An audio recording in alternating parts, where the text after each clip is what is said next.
Hello, everybody, and welcome back to the Snapshot episode 51. We are coming off. We're so close. We are so close. 52 is 1 year, which is a big achievement for a podcast to make it a year. I mean, honestly, when it comes to podcasting, the biggest thing that differentiates podcasts is just longevity and discipline. I think most people just end up quitting and they just, I don't know, these podcasts, they just disappear. So hitting 52 weeks is incredible. And I'm happy that we were able to make it this far. And should we do a thing? I think I was thinking about it. I was thinking about doing like a mailbag.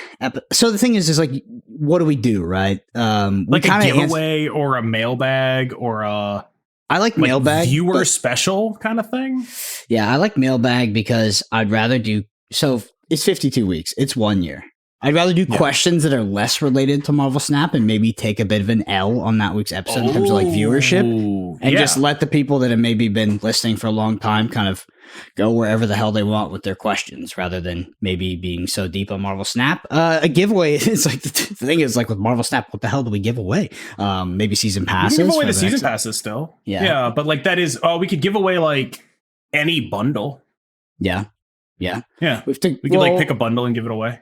Can you still do giveaways with the Newverse shop is still open? We'll have to look into that, but I'm like 95% sure you can. Yeah. I'm pretty sure. Yeah, we should do something. Well, this is a great point to say. If you have any ideas of what we should do for the 52nd episode, let us know in the YouTube comments. We'll definitely. I actually think that I like your idea. We might do something else on top of that, but ask us anything. Yeah. It's going to be like about you, the viewers, the watchers, the listeners, the people who have been listening to us talk on the internet. It's still insane that people do that to me, and I'm extremely grateful. And I will repay you by answering questions like how much you bench. 220 pounds or LB or sorry, it was kilograms. Yeah, that was So questions really about anything, can be about other card games. I mean, podcasting, content, whatever you guys want. We'll pretty much answer anything. So it can also be about Marvel Snap, but like, also about Marvel Snap, about design, state of the game, anything you want. Just field it to us. We'll get it queued up. All right, so we come off the back of Blob releasing, which is a 6/4 and says, on reveal, merge your deck into this and gain its total power. Ongoing, can't be moved. So obviously this came out after the Chavez nerf. Chavez was a card that when we originally evaluated this card, I was like, okay, I would probably just put Chavez in this deck. Well, that wasn't the case. The next thing I went to was, I guess you put it in a Thanos deck because you would have a larger deck size. How did that end up playing out as the card released, Cam? I think it is probably the second or third best deck in the game. Depending on like sort of where you think about it. I think people are treating it like it's the best deck in the game, but they're just like, what's actually happening here is a combination of two things. One, people love playing Thanos. Two, people hate playing Loki. And Loki is what beats Thanos. And so if everyone who was playing Loki is like, finally, I can play Thanos again, it's just Thanos mirrors all the time until everyone figures out that Loki beats Thanos again, right? So right now, I would say the best deck in the game is Loki. I would say that it is the best deck in the game by a wider margin than it was previously because of all the Thanos that's running around right now. And I think that in addition, the Blob hurt Darkhawk, which made the biggest competition in Loki's own niche, Bounce, get a little bit worse. And so Loki ends up coming out on top just when it was finally starting to fade away. And there were starting to be better options. Now I think there are not better options anymore. And Loki is the best deck again. But that said, I mean, like, I like playing Blob. Blob is super cool. One thing that I do think is happening, though, and I don't know the right way to say this, because I got accused of, like, not being willing to admit that I was wrong about Blob. And I want to be clear, I was wrong about Blob. He's better than I thought he was. But he's, like, this very specific card. Like, he goes in exactly a deck where you either copy him, Taskmaster Zola, or you win a lane before turn 6. Those are the decks he goes in. That's it. And if those decks aren't good, he's not good. Because generally speaking, just winning one lane on turn 6 is not incredible, right? So you need to make sure that you're filling that exact role. Now, I think Blob right now it's weird. They nerfed Goliath and then released, this is kind of Alioth too, right? So it's I think it's actually, I'll say this, I think it's actually better than Alioth, because when Loki gets it, it's not good, but when Loki gets Alioth, you fucking die. So there is that. But like it's a little bit like odd for me when they talk about how Lockdown is like not an archetype they like existing, and it's like, have you seen the cards you're making? You released like Alioth, Miss Marvel, Blob in a span of like what, 8 weeks? Like what are we doing here? Where you're like, I hate Lockdown. Here are cards that only work there. I don't. Like people like to blame what kind Professor of decks X. do they like? You think that's because I remember we had Glenn on. He was talking about this. This was before Loki came out. The current state of mid range and tech cards and how he didn't like that. And then obviously we had him on post Loki, right? Pre Loki actually. About the week or two before Loki. So it was like mid-range. It was mid-range tech card. No. I remember we asked him, we were like, do you think that like Loki inverting the metagame is good? We were talking about that, and he said it was a dub that Shang-Chi's play rate dropped. I could have. So it was like the week Loki came out. Yeah, so like right after. Yeah. What kind of decks do they like, though? What are they actually going for? What is their ideal metagame, you think? I think their ideal metagame is one that moves, and their ideal metagame involves a lot of, players getting to do what they want. So I think their ideal metagame would be something like, you have a deck like Zoo that matches up into Cerebro 3, right? Like players I think their ideal metagame is stuff like Patriot, Cerebro 3, Zoo, Hela, where it's just like, these are the points I'm putting on the board, and the positioning of those points is what matters. I think that's sort of their ideal metagame. Yeah. And I worry that's like overly idealistic, but I'm sure they're not stupid enough to think that's realistic. But I think like in a world where they could magically make it like that, they would. So that's that. I mean, that just makes sense to me. Like if all these decks with like these signpost build arounds are good, that's obviously something they want. But it's like very unrealistic for that to ever actually happen. But like, yeah, I think their ideal world would be something like that, where like the decks that are like signpost build arounds are good decks, and that's what the meta revolves around. It's funny with Loki becoming the best deck, or at least the best deck in your eyes again, because I feel like if this had happened in a different context, I would have been ready to maybe join the mob and pick up the pitchforks once again. But Loki becoming the best deck due to these conditions is very healthy, right? Blob comes in, it takes out one of his competitors, et cetera, and now Loki is good again. Like that is a healthy way for Loki to be the best deck. Pre-nerf Loki was so. I think that although it is now and then maybe in the number one spot again, it's all good because that is just a metagame changing. So I think Loki is balanced right now. I think we've finally gotten to the point where Loki is balanced. It's just like he's been there for so long, and he's only really there at the top level of play. And so at what point is it a problem that someone like Tanjo, who, for those of you who don't know, he's like currently rank 2. He finished rank 1 like 2 seasons ago. He finished rank 2 like last season. He's a massive grinder, basically a Loki one trick. What does it mean that, and like, to be clear, he's not a Loki one trick because it's the only deck he knows how to play. He's a Loki one trick because it's been the best deck the whole time. He's a best deck one trick, right? What does it mean that that's just been him playing Loki for 3 months?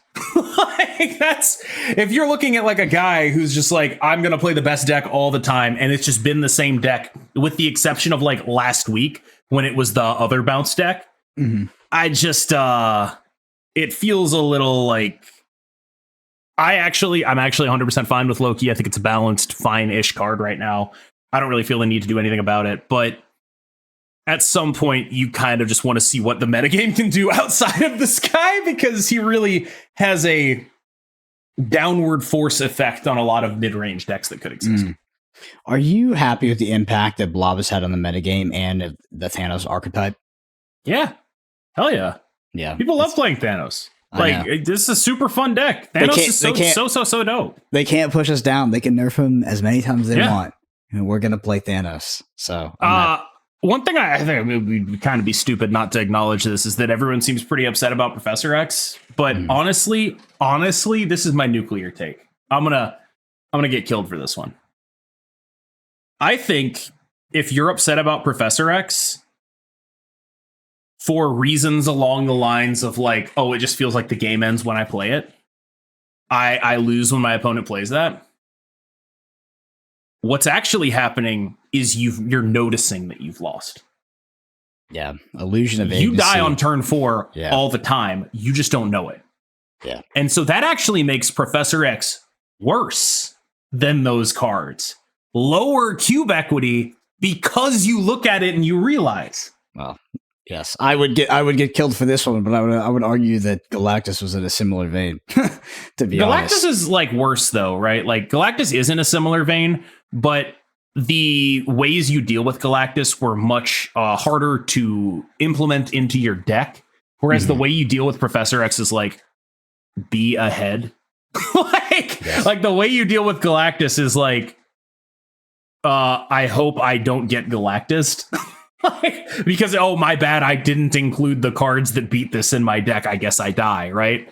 And Galactus, of course, like, you know, taking away 2 lanes is a little bit stronger than taking away 1 lane. You're very right about twice as strong, perhaps. Yeah, but yeah, no, like I do think that if your argument against Professor X is holy shit, this guy is annoying, I have no issue with it. But I think a lot of people are like, this card is too strong, and I just don't think that's true. Yeah, this is a issue that has transcended card games, where it's players really don't like the cards that take away the illusion of agency. You know, I mean, whether or not they lost the game on turn 2 or turn 3 against their opponent, it just does not feel as bad as when you are actually locked out of the game. When you're looking at it. Yeah, yes. a la Trinisphere, a la Chalice of the Void, right, Professor X, etc. I mean that it's been like that in most games. So I also think that Professor X is annoying. The one thing I don't like about that card sometimes, or at least I didn't like about it in the past, is sometimes my opponent would make in my opinion, a bad play and then completely smoke me because they made it. And I'm just like, I mean, that happens. That happens. Yeah. Like, that's not a higher incidence of occurrence with Professor X. That's just some shit that happens. Like, I think that Professor X is fundamentally a balanced card that mostly just sucks ass to play against. And if your argument for why it should be nerfed is, I fucking hate that guy, I'm totally with you. But if your argument is he's actually too strong, I just don't think that's true. Like, he's a fine card, and frankly, I think that you genuinely are sacrificing a decent amount to make it up. Like, if you really want to beat a Thanos deck right now, play Killmonger on turn 3, and it'll reveal after they've revealed all their stones, and then they just immediately eat it. Like, you can do that. You can play Loki on turn 4. Get their Jeff and Blue Marvel, like that'll work too. Like there are definitely like ways to deal with the guy. He's a good card, but I think a lot of the reason he gets hate is because he makes you realize that you've lost. So ironically, he's getting hate for the reasons that he's a worse card than some other cards. Cards like Blob, for example, are strong because you don't know how big it's going to be, right? Cards like Loki are strong because you don't know what they got. And Professor X is face up, which makes him worse, but he feels more oppressive because of that, because you get to feel like you're in the game against those other cards, even when you're not. I wonder if we'll see a Professor X rework, because in my opinion, it's one of the few cards left in the game that violates a core tenet of Marvel Snap, which is not printed cards that say you can't play or you can't do this. Because I mean, that I'd rework him if I were them. Yeah, in general, it's looked at as bad card design. But you know, I think the real question is not, are they going to rework him? Because I think at this point it's just like abundantly clear, right? The real question is, are they going to nerf him and then rework him? I think it's very clear based on some of the comments they've made publicly. But they don't like the guy. So I think the real question is if he's going to take a double hit, or if they're going to let him stick around through this OTA and then fix him in the next patch. Yeah, there's levels to it, right? I mean, he could take a power nerf here and there, but he could also get a Chavez treatment or something like that. Or like what? Like, but that's the thing, though, right? If they hit him with the power nerf now and then Chavez him later, like, yeah, like the Kitty Pryde. Isn't that a little much? Isn't that like? Somebody I don't asked about that know. actually. Like, it was not about Professor X, but just in regards to Kitty Pryde, where they're just like, should I even buy this card now? It just feels like they hate this card. they nerfed. It's just never coming back. All right, Kim, I want to ask you because you prepared with Moyen for Conquerors. What did that preparation look like, and were you satisfied sort of with the event? How was Moyen's performance? I didn't have a chance to tune in and stuff like that. Moyen got crushed. We had bad decks because what happened was I was still in the event when we were submitting decks. Mhm. And so I wasn't able to help Moyen do submitting decks because that was my competition at the time, right? And so by the time I was able to start prepping with him, he had already submitted his decks and they were not good. That's just one of those things that happens. But yeah, they were not good. And the prep was mostly figuring out which of his decks was the least fucked. And that was pretty much what we were trying to figure out there. For the record, Lambie had the best lineup in there, in that he was the only person with Darkhawk, Annihilus, and Loki. And his Loki deck was the best Loki build. And his Darkhawk Annihilus deck was probably the best version of that. But he was the only one on there. Lambie actually told Browday he thought the Darkhawk Annihilus deck was bad. And so Browday didn't bring it. And then like a day later, Lambie is like, yo, no, this deck is actually really good. It's next level strategies. But yeah, no, he didn't do that on purpose, for the record. Just very funny. But yeah, so I think basically what happened is Lambie had the best lineups and is an extremely talented player. I would say Lambie and Moyen are people that I consider equally good in terms of how that works out. But one of them finished first and the other one finished 16th. Yeah, I don't know if having a good lineup, man. I don't know how much Moyen is engaging with the game these days as well. I think he probably came back. Last for time he Conquerors. wasn't engaged with the game, he won Twitch Rivals. Yeah, I mean that's why he gets 16th and he's still in the conversation. You know, like a lot of people that get 16th would be like, but like Moyen, he's really fair. Good. He got 16th because he realized that he was in a losing position and had to gamble for an 8-cuber at the very end. He ended up losing that 8-cuber. If he'd won that 8-cuber, he would have stayed in. And it was just one of those, like, this is the last game, I have to go for it kind of plays. Yeah, that's how she goes. Play to your outs. Sometimes it happens. Yeah.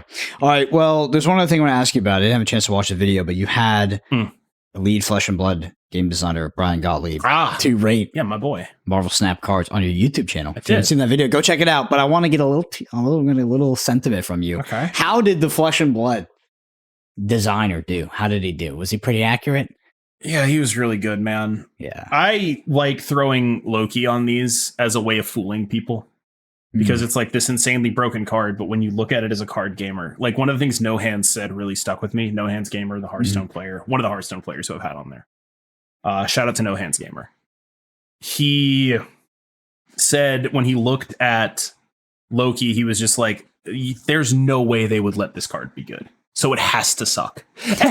So when Brian got to Loki, he looked at it and he was like, I have no idea how this isn't the best card in the game. Like, just wow. Instantly. Like, you wouldn't believe this, but it is. One of the things that he talked about was like, because one of the things that he talked about as an advantage because like he was around for release Zabu. So he knows it's totally in their range for them to just make something that's insanely busted. And that's what they did with Loki. And he's the only person who has not been fooled by Loki's first line of text. I love giving it to card gamers because in other card games, there's not as much overlap between decks that you play. But in Marvel Snap, there's so much overlap that I feel like Loki ends up better than that effect would in other card games. That's one of the reasons I put him on there. And he just like absolutely read it. Brian has also played Marvel Snap. Yeah, I mean, he's played Marvel Snap, so like, yeah. Yes. But like that was an absolute soul read. He just absolutely was just like, oh, damn, he got me. I wonder if Flesh and Blood players in general would be able to recognize Loki's power. Because it also jumped out to me. But I've been playing Marvel Snap, and I don't know. You just these cost reductive cards, and then the paradigm of copying the cards is just nuts. So that's funny. That's funny that he got it correct. I'm interested to see. Yeah, he knocked it out of the park. One of the things I was also impressed with Brian was like a lot of these videos are like me and my friends hanging out. Yeah, like these are people that I mostly know. Like I talk to BBD a lot. Brian Braun is on the first one. like the only person who I didn't know going into these, I didn't know No Hands and I didn't know Trump. But basically everyone else that I've had on here is someone I have known for a while. And Brian is one of those people, but he took it so seriously. Well, he can't really get it wrong. I feel like no, he was like it would look bad. I have analyzed the situation. Here is my insight. Here is my thought process on why they approached it this way. No jokes. Yeah. Just no goofs and gaffs. And I was like, when I put it up, I was worried. I was like, damn, is this too much vegetables? Is this too many? Like, is this just like you're eating your veggies and learning about game design? And then, I got a bunch of comments that were like, this is the best one you've ever done. People love veggies is what I learned from that. Like, they want to see vegetables, I guess. Yeah, I promise I won't detract too much from all that, but I've said many, many times on another podcast that Brian Gottlieb was probably one of the best things that happened to Flesh and Blood because he's a good designer. Yes, he's the lead designer, but he's also probably one of the most articulate, concise people you will ever meet. And he is very, very charismatic as well. So, I mean, they just got the full package there. I mean, you have him on, you talk to him, and you're like, I don't know what you're making. I don't know what this game is, but I'm confident in it. Let me try it out. I got multiple comments to that effect. Yeah. Like literally just word for word. It's like, I've never heard of this game, but now I want to play it. Yeah.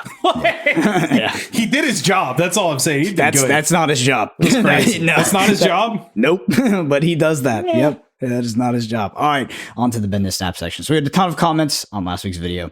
We picked out a few. Here we go. First one is from me taking a stand. He said, "Yeah, I climbed 1,000 SP last season, and I've got to say it wasn't worth the amount of effort. I started at 7,100 and wanted to hit 8K. I did, and I think it reset me to 7,200. 800 SP climb isn't close to impossible, but it's a more significant time sink than I have. Love the idea that you get rewards based on SP." Climbed though. Yeah, I really like that idea. I think that would be the only kind of reward I would pitch to them. That said, I do feel like rewards based on SP climbed kind of punishes the people at the top, because I don't know how many people know this, but I get very asymmetrical gains. Like I basically lose 4 SP per cube and I gain 3 SP per cube. And so it does sort of punish people at the top in terms of climbing. A little bit if they're going to be actual rewards there, but like maybe what you can do is like, put a threshold. Like if you're below 8K SP, you get, maybe that does make it actually too hard, unfortunately. Because I do like the idea. I say up to me, I say, who cares that it's asymmetric, that some people have it easier, some people have it harder, just harder. It just like, it doesn't matter.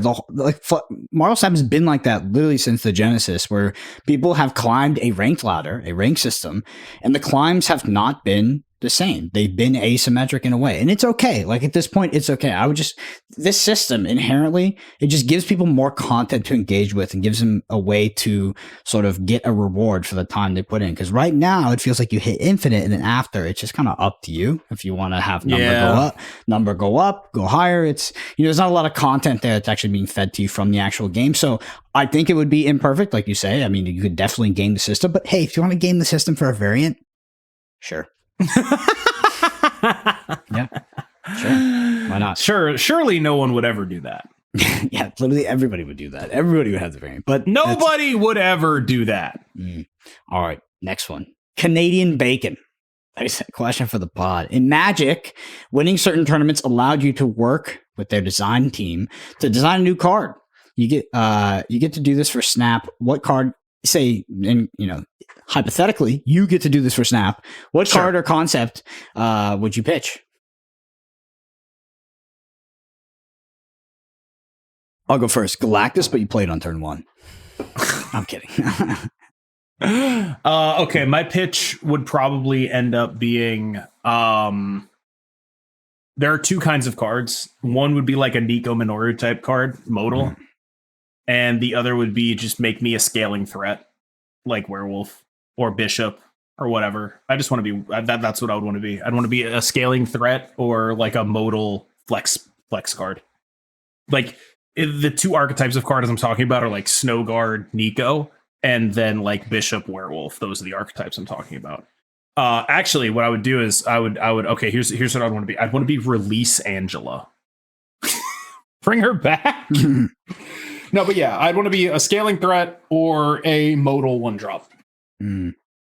Yeah, I'd have to think more about it, but what initially would come to my mind is something that would allow you to engage with your deck a bit more in Snap, whether it's putting like it in some sort of concept, drawing cards in while also putting cards back on the bottom of the deck in some sort of way in order as a way to exchange that. Obviously, that would be oppressively broken, but finding a way to do that to where you can somewhat stack your deck in a favorable manner and play this somewhat metagame outside of the game that is you playing sort of a solitaire with, I know, solitaire, dangerous word, with your deck while also playing the game of Marvel Snap. I just love games that allow you to do that, not in a way that makes it a one-sided experience, but I like it when I get to play a little sub game while playing the game, and I don't feel Do you like to play solitaire with your deck?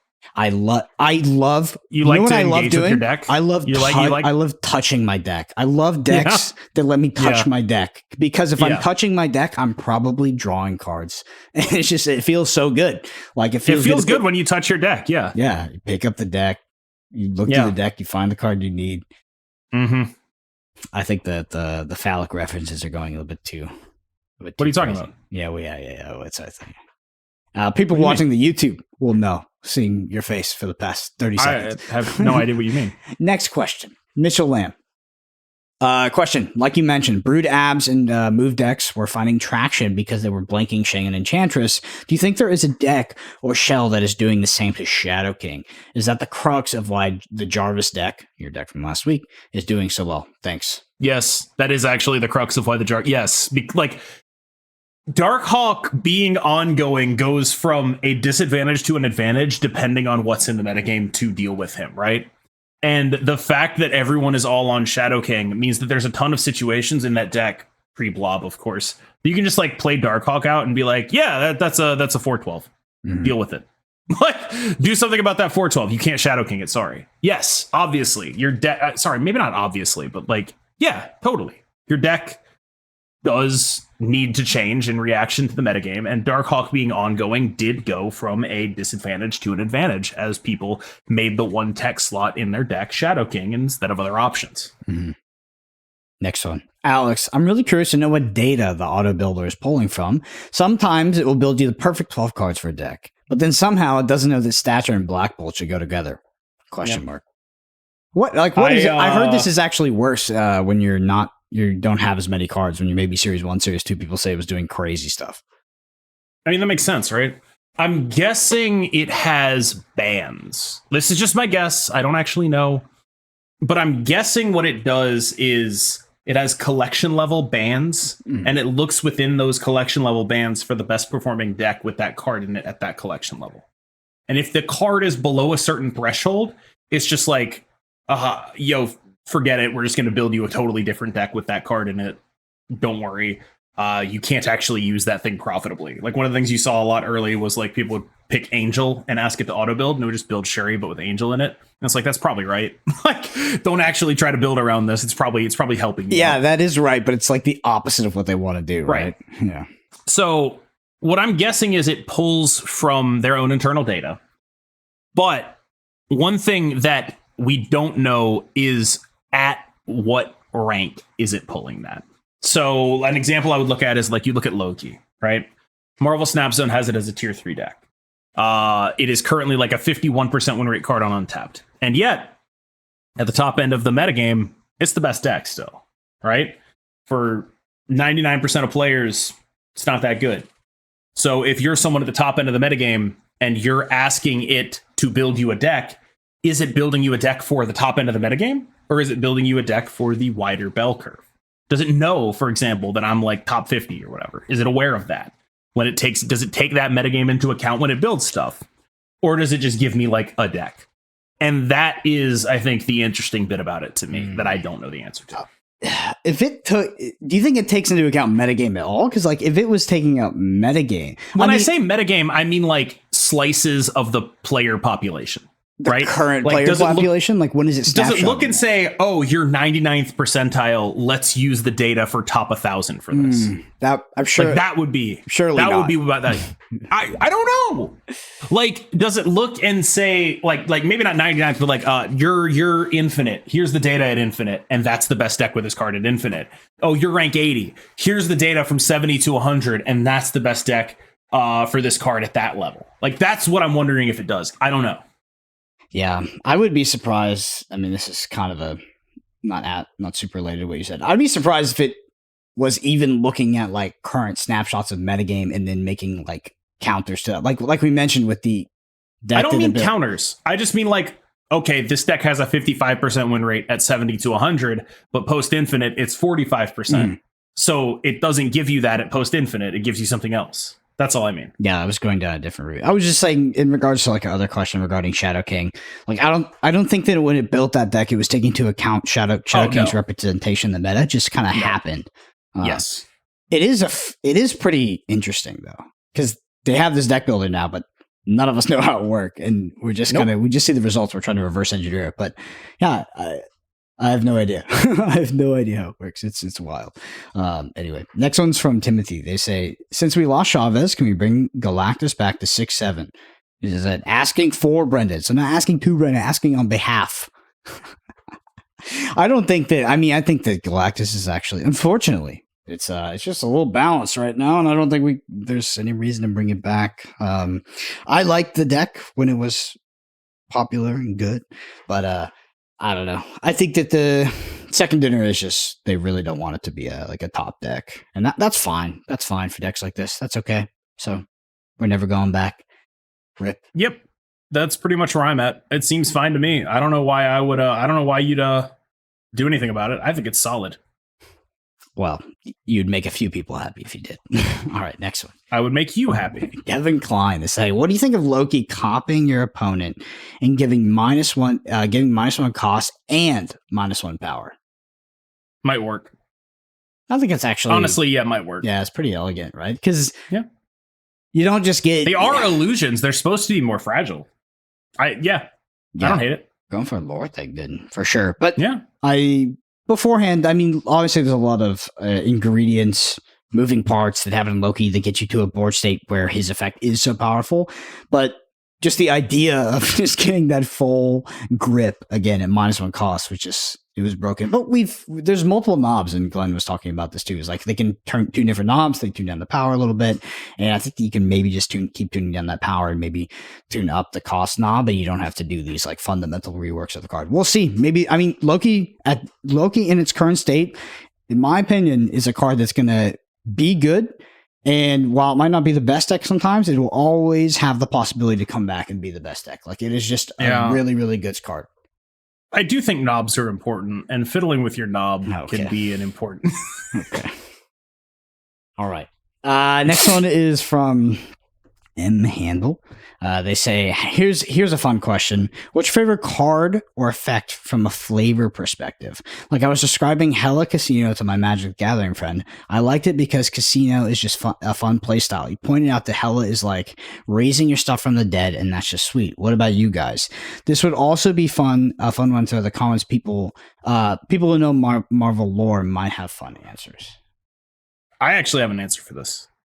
Apocalypse. Okay. He is being heralded, right?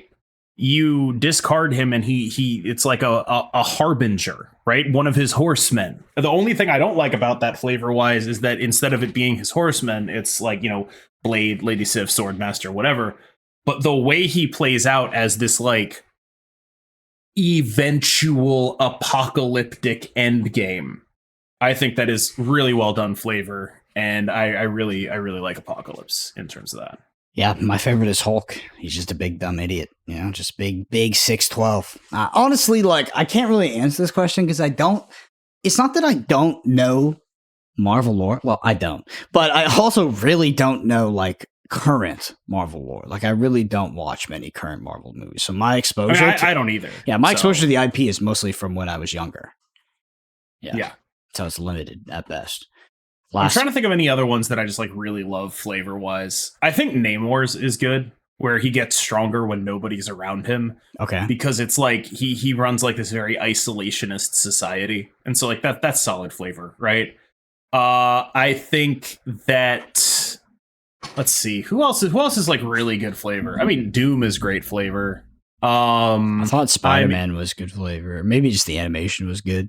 It was the animation. Yeah. Current Spider-Man is good flavor, I think. I'm trying to think of like any other like just like absolute flavor wins, but honestly, I do think my favorite flavor win is definitely Apocalypse. I'm a big fan of how he plays out. You know who's a flavor win? Professor X. Yeah, not for sorry. long. Yeah.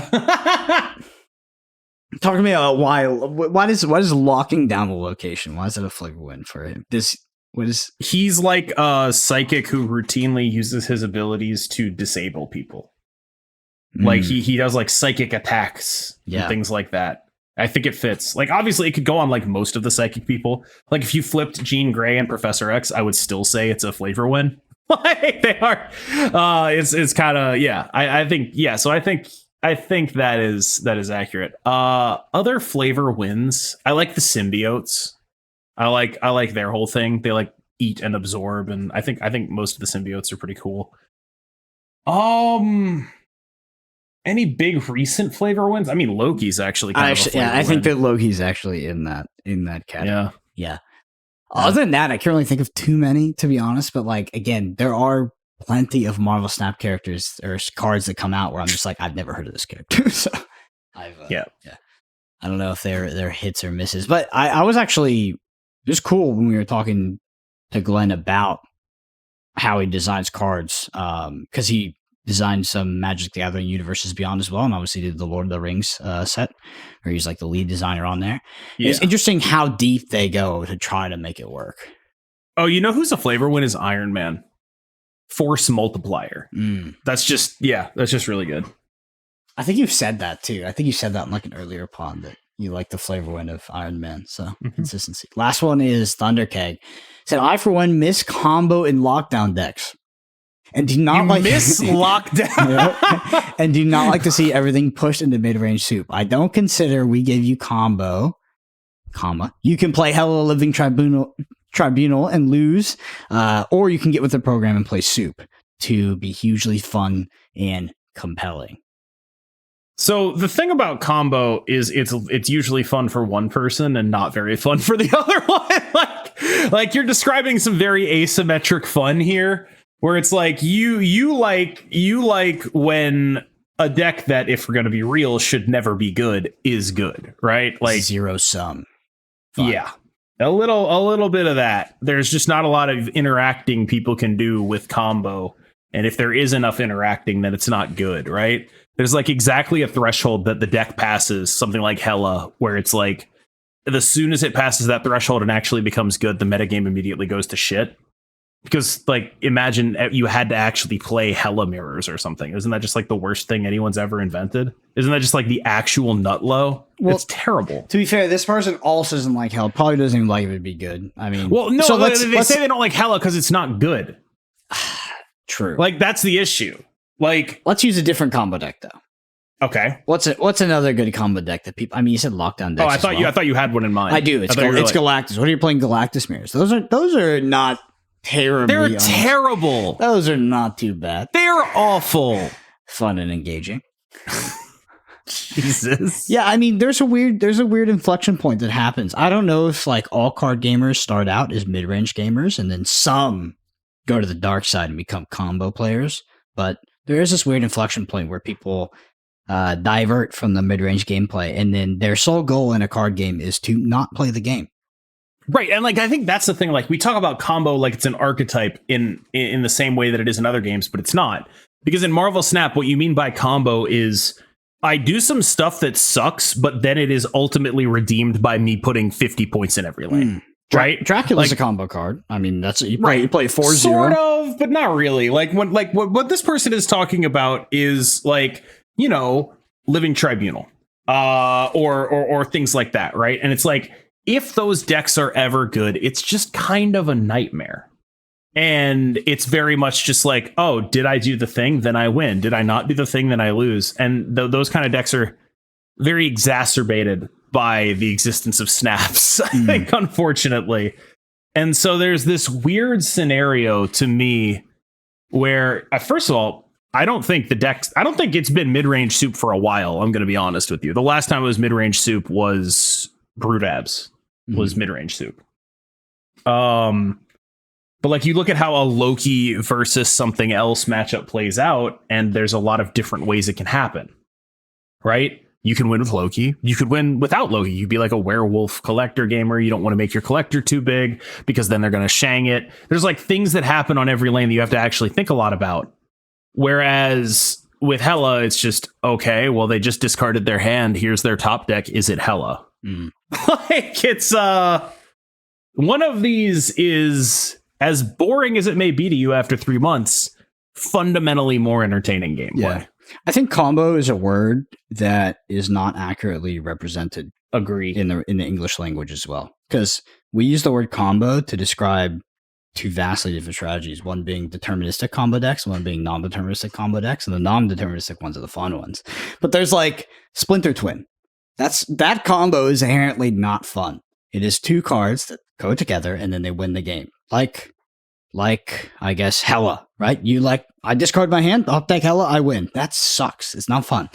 But the non-deterministic combo decks, I don't even feel like there have been any in Marvel Snap. I mean, one would probably be Galactus, where you can win Galactus, but you can also win without Galactus. And there's like, you can win after using Galactus and you can play Spider-Man, or you can play that and you can play on turn 6, you can play Null. I mean, there's just more choices, right? Where Galactus was pretty deterministic, but sure. Well, yeah, it's hard to find examples in Marvel Snap. There's definitely examples in Magic the Gathering. So somewhat deterministic, or there is a deterministic combo in the form of Splinter Twin, right? Non-deterministic combo deck, something like Legacy Elves. That's a combo deck. Right. Okay, so like here's the other thing. Like if we're going to talk about Magic, when you look at something like those decks, there's a ton of cheap ways to interact with them, and that's what makes them compelling, right? Like, oh, I play my Deceiver Exarch. Oh, I'm casting Splinter Twin. Okay, in response, I kill your fucking guy, right? Or I counter the spell.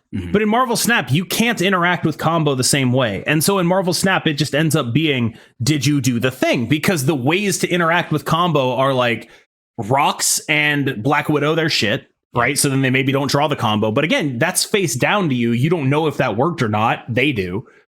Or like you can try to mess up their Invisible Woman if they're Invisible Woman Hela, or you can try to like Alioth their Invisible Woman, or Enchantress their Tribunal Lane. But those are cards that like not everyone has, right? And almost every deck is going to have some way to interact with the combo in Magic. It's going to be a lot more common to have that.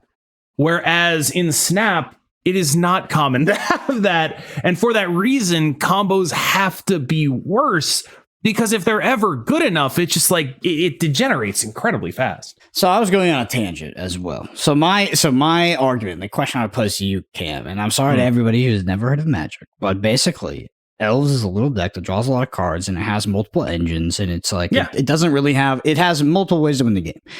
Splinter Twin wins with Splinter, and it just wins with the two cards. I mean, it's often hybridized, but sure. Yeah. Sure. But it usually wins with, you play the two cards together, then you kind of win the game. Those two decks, to an extent, are defined by this word called combo, but they are vastly, vastly, vastly different decks. What the hell is up with that? We need different words. I mean, I don't know. I feel like people just call it like Elf Ball or whatever. Sure. Okay. We'll take another deck in that. In what's another non-deterministic combo deck? I don't know. Deterministic, something like Doomsday. Non-deterministic, maybe something like Storm. I guess to an extent. I don't think that counts. Right? Like what you're talking about is like these two-card are decks combo versus deck that is not two-card combo versus trying to draw your deck. Yes. Like something like that. Yeah. I just feel like we get there's a disservice being done by using combo to describe all these different kinds of decks, because they're very, very different. Can I tangent real quick? Yeah. there are no good ways to describe archetypes in Marvel Snap, but using archetypes from other games and then just saying what they mean is one of the worst. Like, is Professor X control? What's aggro? What we all play 6 turns? Like, wait, what? Yeah, like they're like the issue. The fundamental issue is the concepts of attrition and card advantage don't exist in this game. Unless you are able to actually play all of those cards, the advantage is never actually realized, right? You are not able to trade 1-for-1 because what the fuck even is a trade? And so all of these decks, these names for decks came from games where that mattered, where you were trading resources. And in Marvel Snap, you're not trading resources, you're trying to use them more efficiently. And what that means is that none of these archetype names make any sense at all. Mid-range, does mid-range make sense? Because for me, when I hear mid-range, I think about cards like pep cards, like Shang-Chi, or threats that are, I guess, of similar power level. I'm about to fuck with you, right? Yeah. How is that not a tempo deck? Okay, yeah, that's the problem. Well, tempo is a whole nother can of worms. What does that even mean? Talked about what do these words even mean? Yeah, we talked about combo not being an all-encompassing word. Yeah. Let's talk about tempo. I mean, tempo is like mid-range, I think typically just means in Marvel Snap, here's what it is here's what it has become. And I realized this recently.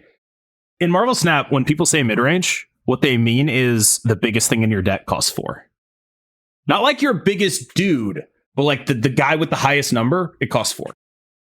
Okay. So like Darkhawk, that's a mid-range deck. Absorbing Man Brood, it's a mid-range deck, right? Most of your points are coming from your 4. That's what it means. It means that most of your points are coming from there. That is all, like, most of your points are not coming from your late game. They're coming from your mid game. And that's what people use to mean mid-range. And that's why that's what it is. Yeah.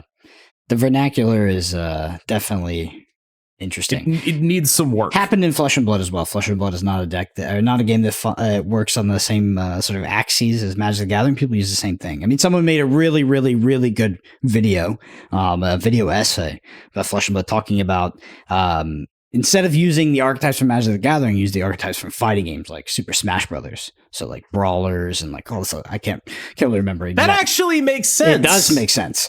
It does make sense. It actually made a lot of sense. It was a really good video, but it didn't work, did it? Yeah, it did. No, it did. It's like one of the most popular videos of Flesh and Blood. But like, do people use those definitions or? Nah. Yeah, that's what I mean. So it didn't work, yeah. Right? Like, I mean, the thing is that in Flesh, like that's the thing is in Flesh and Blood, your deck is like such a resource that there's no control because there's in general, there's almost no persistent board states. So control is actually attrition, and I don't know. Yep. And then the word combo gets misused all the time. And I like to meme on it because there is there used to be a 100% based attrition deck that would mill your opponent out of every single card in their deck and then win the game, often that way. And that was my favorite combo deck because I block all your cards, you have no cards left in your deck, combo, I win.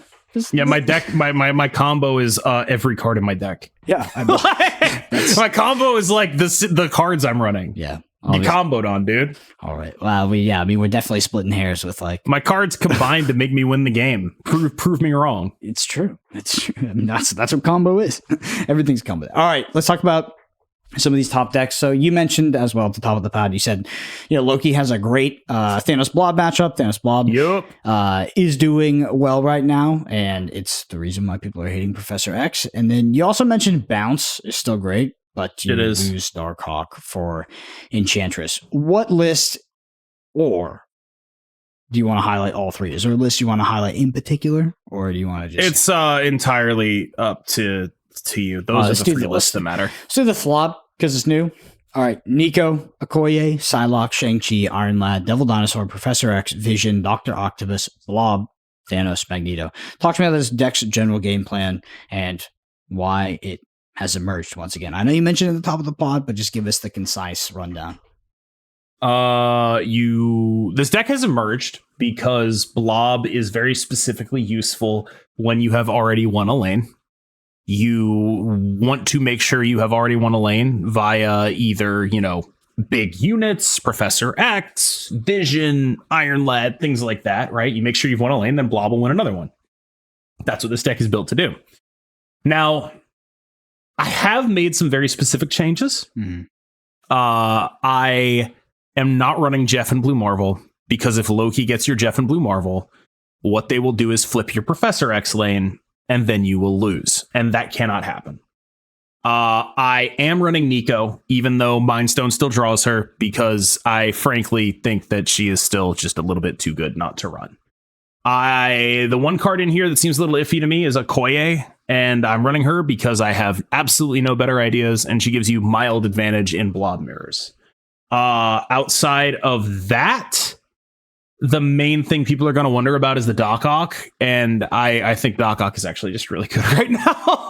Doc is pretty powerful. You can also do things like, you have your Shang to win the Doc lanes. You also have a Blob to win the Doc lanes. So like what you can do is you can like win a lane with the Professor X on 4, Doc on 5, Blob that lane. They probably lose it. And so that is like generally one of the things you do as well. It's not actually that different from most Thanos decks. A couple other notes: no Eliath, because Blob is basically Eliath, and you never want to give your opponent that is playing Loki a 5-cost Eliath. Jesus Christ. And that's pretty much the main changes here. Yeah, it's fascinating to me that so many deck building decisions are based off of the asymmetry of power. Yep. When you play the card, you're trying to asymmetry the Loki. Yes. Yep. Which is fascinating. Fascinating. All right, let's talk about the Loki deck, because I actually saw you play that stream earlier as well, which is Forge, Maria Hill, Nico, Snowguard, Mirage, the Collector, Falcon, Rogue, Werewolf by Night, Beast, Shang-Chi, Loki. So it's Loki. Yeah, usual suspect. And on stream, I went 23-12 with it for a 65% win rate and plus 25 cubes. So yeah, it's good deck still. So when you say it has a great Flob matchup, does it have a great Flob matchup? And Flob is Thanos-Blob. I think they know in general, or but does it also have a great matchup against your Thanos-Blob deck? I haven't played it against my Thanos-Blob deck enough. Because you said you made multiple deck building considerations. I have beaten it multiple times with my Flob deck, but I haven't played either side of the matchup enough to be sure. Mm-hmm. And yes, my best guess is there are multiple. First of all, Yo Woody made this Thanos deck, and just what happens is every time I play a Thanos deck, it turns into this deck. I every time I play it, I make the same decisions, and so we end up here again. But that should be mentioned. Second, I think that Loki into Thlob is very much just like, well, I need a Loki on 4.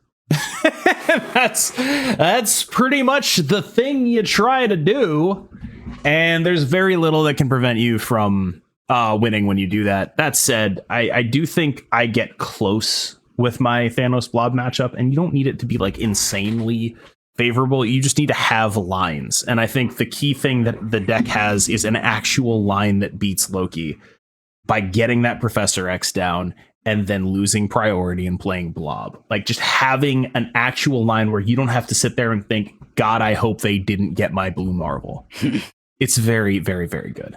Yeah. All right. And the last one here is Bounce, which is the Hood, Forge, Korg, Nico, Black Widow, Shadow King, Falcon, Werewolf by Night, Beast, Enchantress, Sentry, Annihilus. How is this deck in particular positioned in the metagame, this new metagame? I think it's still just pretty damn good. Like it's damn strong. One thing that I have seen recently, Equinox dropped the Enchantress and the Korg for, I believe, Spider-Ham and Hazmat. And the Hazmat's really interesting because Hazmat, it's very good against Thanos, right? You're looking at it, you're like, okay, that's really good against Thanos. It hits all their stuff. I bounce my stuff. It's like asymmetrical. It's like a 2/10. That's super, super sick. You can flip those Profex lanes. Here's the other thing Hazmat lets you do, though. You give them like a Forge, a Hood, and like a Spider-Ham that all went to 0 off a Hazmat with an Annihilus. Mm. So that's pretty slick too. Something I think people should be investigating. I would have played it today. We're recording on Sunday. It was a hot location. I'm not going to play the Hazmat deck on a hot location. Like the hot location was Wakandan Embassy. I'm not playing the Hazmat deck on Wakandan Embassy. That seems stupid to me. So yes, it does seem like, okay, my whole strategy is I need to get these cards down to 0, and there's a location that's like, actually, you fucking idiot. You don't get to do that. All locations. So I would have been playing that today, but instead I played Flob and Loki. Yeah. All right. Well, I mean, that concludes episode 51. Like we mentioned, episode 52 is next week. And 52 weeks makes up 1 year, if you weren't aware. I guess we kind of figured it out on the fly, but I guess we'll do a mailbag episode, but just be We'll also have to talk about like the OTA, right? There's an OTA, right? Yeah, I mean, we'll surely hit the news and the headlines before we get into it, but we'll just say it's going to be a mailbag and ask whatever questions you want. Honestly, the more off topic, the better. Anyway. All right. Thank you all so much for listening. We'll see you next week for 1 year.